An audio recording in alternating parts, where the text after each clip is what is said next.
తెలంగాణ ప్రజలందరికీ నమస్కారం. ఈరోజు జూబ్లీ హిల్స్ ఉప ఎన్నికల్లో కలకలమని ఆదాబ్ హైదరాబాద్లో వచ్చినటువంటి ఒక స్టేట్మెంట్ పైన నేను దీనిపైన ఒక విశ్లేషణ చేయాలని చెప్పి వీడియో చేస్తున్నా. ఇది చాలా ఇంపార్టెంట్ వీడియో. దయచేసి సాధ్యమైనంత మందికి మీరు షేర్ చేయండి. దీని గురించి మీరు కామెంట్ కూడా చేయండి. మీ అభిప్రాయం ఏందో కూడా తెలియజేయండి. బీఆర్ఎస్ అభ్యర్థి సునీత మొదటి భార్య సర్టిఫికేట్ రద్దు. జూబ్లీహిల్స్ నియోజకవర్గానికి జరుగుతున్న ఉప ఎన్నికల వేళ సంచలన వివాదం చోటు చేసుకుంది. దివంగత ఎమ్మెల్యే మాగంటి గోపీనాథ్ మరణంతో ఖాళీ అయిన ఈ స్థానంలో బీఆర్ఎస్ అభ్యర్థిగా బారిలో ఉన్న మాగంటి సునీత గోపీనాథ్ మొదటి భార్యగా రెవెన్యూ అధికారుల నుండి పొందున్న ఫ్యామిలీ మెంబర్ సర్టిఫికేట్ రద్దు కావడం తీవ్ర చర్చనాంశంగా మారింది. అధికారులు తొందరపాటు చర్యపై సర్వత్రా విమర్శలు వస్తున్నాయి. అంటే ఇప్పుడు అధికారంలో ఎవరున్నారు, ఈమెకు ఫేవర్గా ఎట్లా జరిగిందనేది నేను మీకు ఎన్నో స్టోరీలు చేసిన దీని వెనుక. అయినా కానీ ఈరోజు ఒక సాక్ష్యం బయటకు వచ్చింది. దివంగత మాగంటి గోపీనాథ్ రాజకీయ ప్రస్థానాన్ని పరిశీలిస్తే ఆయన సుదీర్ఘకాలం తెలుగుదేశం పార్టీ టీడీపీలో క్రియాశీలంగా పనిచేశారు. దాదాపు 15 సంవత్సరాల పాటు టీడీపీలో అనుబంధం ఉన్న ఆయన రాష్ట్ర విభజన అనంతరం మారిన రాజకీయ సమీకరణ నేపథ్యంలో బీఆర్ఎస్ అప్పటి టీఆర్ఎస్ పార్టీలో చేరారు. బీఆర్ఎస్ తరపున జూబ్లీహిల్స్ ఎమ్మెల్యేగా గెలుపొందారు. నియోజకవర్గంలో తనదైన ముద్ర వేసుకున్న ఆయన ఇటీవల తీవ్ర అనారోగ్య సమస్యలతో బాధపడుతూ మరణించారు. ఆయన మరణంతో జూబ్లీహిల్స్ నియోజకవర్గానికి ఉప ఎన్నిక వచ్చింది. ఇందులో డౌట్ లేదు. ఈ ఉప ఎన్నికలో అధికార బీఆర్ఎస్ పార్టీ అభ్యర్థిగా మాగంటి సునీత పేరును ప్రకటించారు. ఆయన ఎన్నికల ప్రక్రియలో భాగంగా సమర్పించాల్సిన ధృవపత్రాల విషయంలో అసలు వివాదం మొదలైంది. మాగంటి సునీత గోపీనాథ్ మొదటి భార్యగా గుర్తిస్తూ శ్రీలింగంపల్లి మండలం రెవెన్యూ అధికారులు ఫ్యామిలీ మెంబర్ సర్టిఫికేట్ కుటుంబ సభ్యుని ధృవీకరణ పత్రం జారీ చేశారు. రెవెన్యూ ఇన్స్పెక్టర్ ఆర్ఐ శ్రీను క్షేత్రస్థాయిలో పరిశీలించి ఇచ్చిన నివేదిక ఆధారంగా డిప్యూటీ కలెక్టర్ వెంకట్రెడ్డి ఈ సర్టిఫికేట్ను మంజూరు చేశారు. ఇక ఇక్కడ వరకు ఓకే. మొదటి భార్య అని వచ్చింది కదా, ఇక్కడ వరకు ఓకే.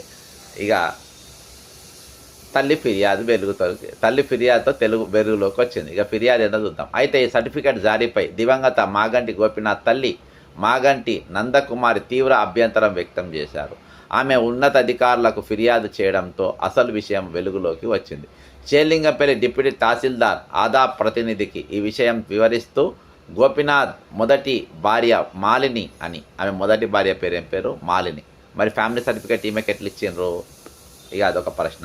మాగంటి మాలిని వారి ఇరువురికి 1996లోనే చట్టబద్ధంగా వివాహం జరిగింది స్పష్టం చేశారు. ఇప్పటి వరకు ఎలాంటి విడాకులు కాలేదని, ఈ ఆధారాలను పరిగణన తీసుకొని మాగంటి సునీత పేరు మీద జారీ చేసిన ఫ్యామిలీ మెంబర్ సర్టిఫికేట్ను రాజనగర్ ఆర్డీఓ తక్షణమే రద్దు చేసినట్లు ఆయన ధృవీకరించారు. ఆయన రద్దు చేసిండ్రు. ఇక అధికారుల తీరుపై విమర్శలు. మొదటి క్షేత్రస్థాయి విచారణ జరిపామని నివేదిక ఇచ్చి సునీతను మొదటి భార్యగా గుర్తిస్తూ సర్టిఫికేట్ జారీ చేయడం, ఆ తర్వాత ఫిర్యాదు అందగానే దానిని రద్దు చేయడంపై రెవెన్యూ అధికారులు తీవ్ర విమర్శలకు దారితీసింది.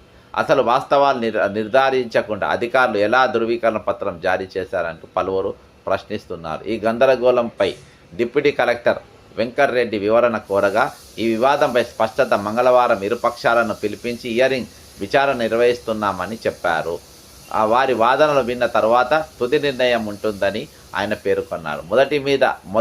మొత్తం మీద కీలకమైన ఉప ఎన్నికల సమయంలో అభ్యర్థి కుటుంబ నేపథ్యంలో చుట్టూ చెలరేగిన ఈ వివాదం అధికార నిర్లక్ష్యంతో మరింత జటిలమైందని, ఈ పరిణామాలు ఎన్నికల పై ఈ మేరకు ప్రభావం చూపుతాయో వేచి చూడాలని చెప్పి చేసింది. అయితే ఇది ఈరోజు వచ్చినటువంటి దీన్ని అయితే మరి దీన్ని బీఆర్ఎస్ నాయకులు ఏ విధంగా సమర్థించుకుంటారో, దీని మీద ఎందుకు ఏ ఛానల్లో కూడా ఎందుకు చర్చ లేదో అనేది మనకు అర్థమవుతలేదు. ఏది ఏమైనప్పటికీ ఈరోజు ఒక సర్టిఫికెట్ అంటే ఆ సమయం ఆ గడువులోగా ఇవ్వాల్సిన సర్టిఫికెట్ ఇవ్వకుండా ఈరోజు వాళ్ళు కరెక్ట్ ఆ టైంకే ఎందుకు ఇవ్వాలి? ఈరోజు శ్రీలింగంపల్లి అధికారులు ఆర్ఐ కరెక్ట్ వాళ్ళు ఇన్ని రోజులు ఉన్నప్పుడు ఇవ్వకుండా ఇప్పుడే ఎందుకు ఇవ్వాలి అంటే దీని వెనక ఉన్న కుట్ర ఏంది?